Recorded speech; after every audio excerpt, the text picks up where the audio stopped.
अगर किसान मजबूत होगा तो हिंदुस्तान मजबूत रहेगा। अगर जवान मजबूत है तो हिंदुस्तान मजबूत है।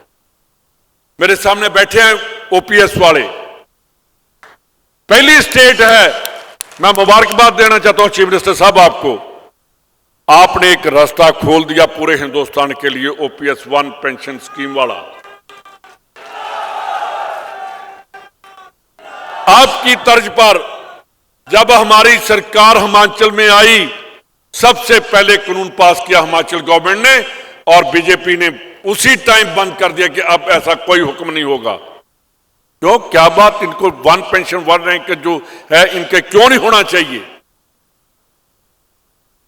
प्रधानमंत्री जी कहते हैं कर्नाटका में मेरे को गाली खानी पड़ती है। आकर जहां देखो एमएलए के लिए ताड़ियां बज रही हैं, गालियां नहीं उनको सुननी पड़ रही। जो लीडर काम करेगा उसको लोग प्यार करेंगे, जो लीडर बातें करेगा उसको गालियां नहीं, उसको सरकार से और एमएलएशिप से या एमपीशिप से बाहर निकालते हैं। हमें काम करने के लिए बहुत मजबूती से काम करना। मैं बाहर खड़ा था, वहां मेरे को मिले फौजी एक्स सर्विसमैन, वो कहने लगे मैं वीर चक्र हूं, मेरे को मिला है। मैंने कहा कि मेरे डेरा बाबा नानक जब बॉर्डर पर लड़ाई हुई तो वहां कर्नल एनएस संधू को वीर चक्र मिला था। कहने लगे वो हमारे भी कमांडेंट थे। मेरे को बहुत खुशी हुई। यार, जो देश के लिए काम करते हैं अगर उनकी नहीं सुनी जाएगी तो देश कभी तरक्की नहीं करेगा। प्रधानमंत्री जी से मैं पूछना चाहता हूं कि आपने 2019 में 6,000 रुपया कहा था कि किसान के खाते में जाएगा, वो कहां गया? 2022 में 67% लोग जो है उनका नाम काट दिया है। 11.84 करोड़ लोगों को मिलता था, अब 3.87 लाख लोगों को वो मिलती है। कहां गया प्रधानमंत्री जी आपका जुमला? जब सरकार, जब इलेक्शन आती है आप कोई ना कोई ऐसी बात करते हैं और बाद में वो बातें सब भूल जाते हो। मेरे को अब एक आपने प्रेस वाले खड़े हैं, इनको जवाब देना है। मैं आ रहा था, डूडी साहब सभी हम इकट्ठे आ रहे थे, मेरे को चीफ मिनिस्टर साहब वो कहने लगे कि जी 2023 में कांग्रेस रिपीट करेगी। मैंने कहा वहां अंदर जाकर देखो, उनसे पूछो कि कांग्रेस दोबारा अशोक गहलोत की सरकार रिपीट करेगी। ये हम फैसला नहीं करते, ये जो हमारे सामने जनता जनार्दन बैठी है ये फैसला करती है। ये देखती है कि कौन देश को चला सकता है, कौन देश को झूठ बोल सकता है। मैं पूछना चाहता हूं तोमर साहब से, गजेंद्र सिंह शेखावत से, होम मिनिस्टर साहब से, प्राइम मिनिस्टर साहब से, क्यों आपने इतने टाइम जो 3 काले कानून थे उनको खत्म करने के लिए कितनी देर वहां दिल्ली में धरना लगाए बैठे रहे किसान? 700 किसान की वहां शहीद हो गए, किसी को एक को भी उन्होंने याद नहीं किया। कभी खड़े होकर प्रधानमंत्री ने माफी नहीं मांगी। ऐसा ही एक बार हुआ था अंग्रेजों के टाइम में, उस टाइम भी 1 साल से ज्यादा किसानों ने अपनी मांगों के लिए संघर्ष किया था। तो उस टाइम किसानों ने नारा लगाया था, पगड़ी संभाल जट्टा, पगड़ी संभाल। वो आज मैं देख रहा हूं जितनी पगड़ियां हैं, इन्होंने मेरे को बताया कि किस कलर की पगड़ी कौन किसकी कौम की है, किस कम्युनिटी की है। मेरे को खुशी इस बात की है कि जिसके सर पर पगड़ी है उसका कभी सर नीचा नहीं हो सकता, वो हमेशा सर उठाकर चलता है।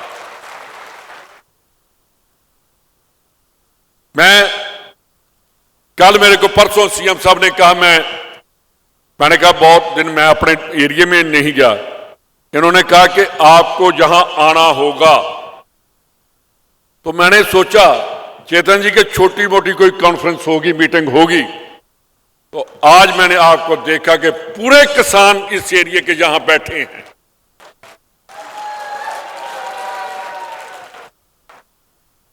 लीडर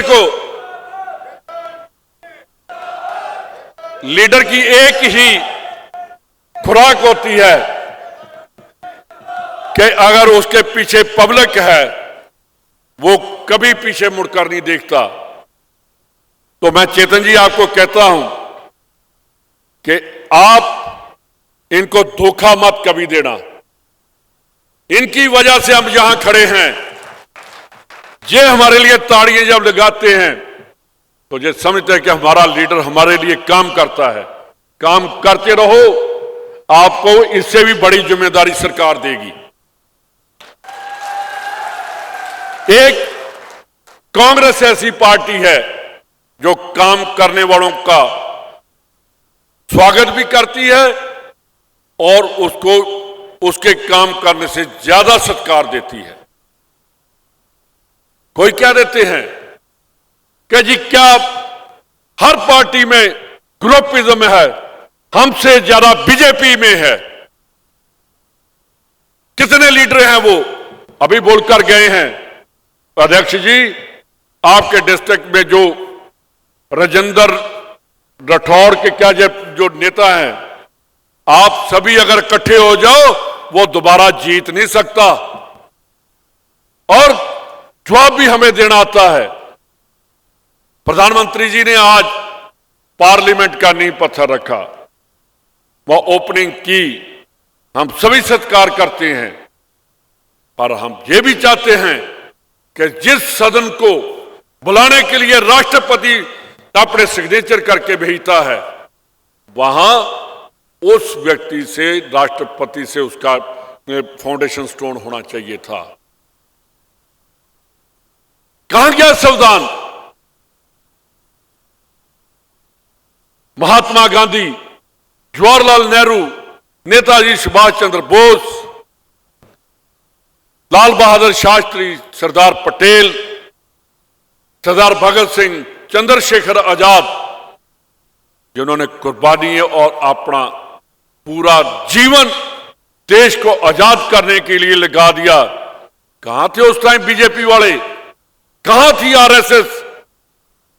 कहां थे ये लोग? सबसे पहले अगर किसी ने आरएसएस पर लगाम लगाई, बैन किया, तो वो सरदार पटेल ने किया था। मोदी साहब, याद करो, सरदार पटेल को लौह पुरुष कहा गया था। आप भूल गए सब? महात्मा गांधी को भूल गए, जिन्होंने गुजरात से अपनी यात्रा शुरू करके पूरे हिंदुस्तान, वर्ल्ड में गांधी का नाम और हिंदुस्तान को आजाद करवाया। हमारी कुर्बानियां, अगर वो कोई बीजेपी वाला कहता है कि 70 साल में क्या किया, मैं मोदी साहब से पूछना चाहता हूं, वो 7 साल तो अपना 2000 का नोट नहीं चला सके, आपको वो वापस लेना पड़ा। जो आदमी 7 साल में करेंसी नहीं चला सकता, तो वो देश को कैसे चलाएगा? हम सबको इकट्ठे होकर बीजेपी का मुकाबला करना है। देखना है हमने। राजस्थान वालों, देखिए, मैं तो नहीं इधर आया, पर मेरे ग्रैंडफादर में दादाजी, वो भी राजस्थानी थे, वो भी बूंदी में थे। तो आज तो भाइयों, हम भाई भाई इकट्ठे हो गए हैं। मैं आपसे एक वादा चाहता हूं, सभी अपने बाजू उठाकर कहोगे कि कांग्रेस को हम वापस लेकर आएंगे। मैं चीफ मिनिस्टर अशोक गहलोत बैठे हैं, मैं जो सामने फोटो देख रहा हूं, वाकई जब ये पिक्चर हम देखते हैं तो हमें इंदिरा गांधी, पंडित जवाहरलाल नेहरू, राजीव गांधी, जिनके साथ इनकी फोटोग्राफ्स हैं, जितना हमें इन्होंने दिया, हम इनका कभी कर्ज नहीं चुका सकते। इनकी वजह से आज सुखजिंदर सिंह गहलोत साहब, डोटासरा साहब, डूडी जी, अगर हम जहां खड़े हैं तो कांग्रेस की बदौलत जहां खड़े हैं और आप लोगों की बदौलत जहां खड़े हैं। बार मैं जब देखता हूं कि 100 यूनिट बिजली फ्री, बीजेपी वालों आप कर सकते हो, कभी नहीं कर सकते। ये भाषण दे सकते हैं, झूठ बोल सकते हैं स्टेज पर खड़े होकर, वापस ले सकते हैं। इससे मैं पूछना चाहता हूं, अगर इतनी हिम्मत है मोदी साहब, जो राजस्थान में चिरंजीवी योजना चल रही है पूरे हिंदुस्तान में लागू करो। है हिम्मत? इंश्योरेंस की बात करते हैं जी, किसानों की इंश्योरेंस की तो इसने वापस ले ली। 40,000 करोड़ इंश्योरेंस वालों ने प्रॉफिट कमाया है, किसानों को नहीं मिला।